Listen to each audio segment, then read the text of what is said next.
I want to do a seminar on a big scale event. Okay. Based on like relationships, love, Okay. transformation. Okay. How big do you want the seminar to be? On a big scale, I'd want to see about 100 people. 100 people. Yeah. Okay. Okay. Well, how will you know? How will you know that you've created this seminar? What will you see, hear, and feel? I'd feel a buzz around. I'd see it being advertised on newspapers. I'd see radio interviews, TV. I'd have people come up to me, asking me about it. Okay. Okay. Brilliant. Okay.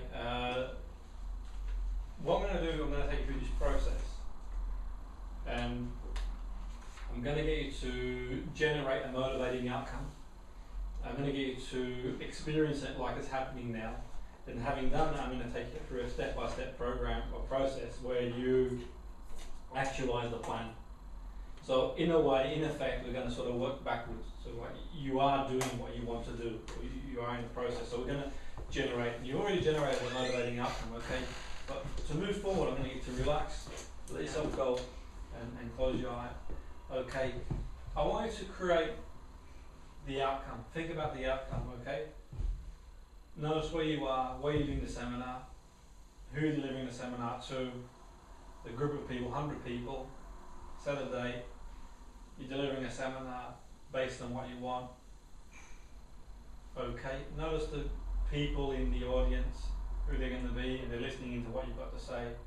Give me a nod when you've got all that. Give me a nod when you've got your outcome. Okay, I want you now to see the colours of what people are wearing. I want you now to notice what colours you're wearing, what you're hearing, what you're saying in the seminar. Okay, so we're going to use what we call submodality, the senses to process information. And now I want you to imagine stepping out of the picture. Okay, imagine stepping out of this picture, and imagine a line on the floor that represents time. Okay, imagine walking on this line that represents time, just beyond you achieving your goal. Okay, so you can see yourself achieving your goal slightly in front of you, and you can see the past on a line that represents time. Can you do that? Okay. As you do that, I want you to generate a plan. Yeah? I want you to imagine walking back to the here and now. As you walk back, see your outcome and generate a plan. Step by step, the things that you've done to get there. Okay? Every step of the way, what you've done to get there. And put these things on that line that represents time. Can you do that? Think of any emails, any phone calls, any papers you've contacted, radio, things that you need to do that. Yeah. Okay. And gradually make your way to the here and now. As you make your way to the here and now, just put anything right that you feel you need to put right. Okay. As you walk back to the here and now, and you come back to the here and now, just reflect and look at the pathway to your goal. Okay, you can see yourself in the distance, taking those steps to achieve the goal. Just put anything right that you need to put right. Okay?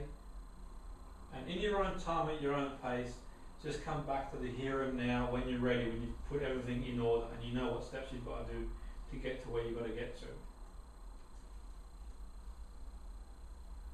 Okay? Brilliant. How did it feel to actually have There's a lot of work to do. Okay. There's a lot of work. A lot is not going to happen on its own. Yeah, so you had an idea of what steps you've got to do to get there. Yeah. Yeah, yeah. So you were able to generate a plan. Yeah. And what did that plan involve? I saw like a lot of TV and radio. Okay. Then I started writing like a marketing plan, timetable. Okay. Then there was another small seminar with 20 people. Yeah. I saw myself doing. and then doing a course structure. Okay, brilliant. Yeah. Brilliant, no, fantastic. Okay, are you happy with that? Yeah. Okay, we'll just swap over again. So we'll swap chairs. Great stuff. Swap chairs. Yeah, so that's fine. Yeah, Oh, yeah, yeah. I've got, yeah, no, that's okay. Yeah, yeah. Oh. No, we'll cross Oh, over okay. by musical chairs. That's fine. So that's the technique. I'll just actually I'll hand you that's the technique. So the technique works in that sequence. Okay. The main thing is that the main thing about the technique is to create a motivating outcome, something that's going to motivate you beyond belief. This is a process that goes through people's minds anyway. It's what people do whenever they set their sights on something that motivates them. Pretty much what they do. So what we do, we generate an outcome that's going to really motivate us, but we also associate to what we like to have it, experiencing it, living it. So you've got an idea of what it's like. And we use what we call submodalities, okay, how we process information, hear, see, feel, and adjust them. And then what we do, we sort of disassociate from it. And to make it real, we think about, okay, what do we need to do to get there? What are some of the things that I can draw on to get there? Okay? And then obviously, as we sort of imagine ourselves coming back to the here and now, we generate a plan. Okay, and after we've generated a plan, if there's anything on the plan that we're not happy with, we go back and we change it. So what David could do now, that is, back to his conscience, he can think about and reflect on what ideas he came up with, and just jot them down as part of the plan. Step 1, 2, 3, so you can get going and get moving on things. So whenever you've got a client, one of the key is, or a team, or whatever really, is get them to think. Okay, what outcome do they want? A team. Where do they want to finish in the league? Where do you want to be in the league? Are we going to go out? We're going to look to win this league. What's it going to be like when we win the league? Okay, well, what do we need to do to win the league? We need to win however many matches. Okay, as a ballpark figure to win the league. As a result of doing that, we need to break things down to a more basic level. The things that we need to do in training, things that we need to work on. The strategy we will need to have a chance of winning that league, and then put a plan together and integrate that into training. We're not leaving it to chance. We're not just turning up to the training centre and leaving things to chance. Whatever will be, will be. We're carefully calculating what we need to do. As an individual, the same thing as well. Okay, how many people do you talk to who think, I want to do this and I'd love to do this, and they never do nothing about it. Nothing. They do bugger all. I want to work for a football team. I want to be a performer, but they never do nothing about it. By doing the technique, you're making it real. You're getting them to do things that are going to move them towards their goals. So when they are getting up in the morning, whatever time they've got to put to one side to drive them towards their goal is a reality. Okay, and like I said before, you can never underestimate anybody to do anything. Anybody, if they really put their mind to it, is capable of doing all sorts of things. If they really are driven enough to do it. I mean, you've only got to look at different people in different situations who've just gone on and done it. Even outside sport, look at people like the writer, the J.K. Rowling writer. She couldn't get a book published for 5 years. She got it published, and now she's worth God knows how much she's worth. But she'd done it, and she was like living on a council estate. No one wanted to publish her book, but she had a plan. She had an idea. She must have had an outcome, because she knew what she wanted to write, and she had a plan because she kept submitting it to various publishers. So she had a way to get there, and everybody else was knocking her, saying, "Hang on, do you think you can do that?" And the same applies to a lot of sports people. It's like, well, you sure you can do that? Well, the story of Michael Phelps, probably the best Olympic person. So the story goes that at one point they said that they didn't think he could make it as a swimmer for various reasons. He went on to bloody win nine gold, whatever it was, and he's going to probably win another 9 next. And these are people. The trouble is, if you take advice from people who haven't done it or haven't been there, you're barking up the wrong tree. They cannot advise you because they don't know. They don't know otherwise, And you can't always compare yourself as a parallel to someone else. There's more than one way to skin a cat. Different ways. There's not one direct pathway, but we're kind of institutionalized by the academic system. We think there's only one way. There's only one way. We can all arrive at a destination for our own way. There's not just one way to get there. You know, they've all got different pathways to get there. And I'm not denying some people have got better opportunities, maybe in a different environment. But the one thing I know for sure, if you really want to do something, you'll do it.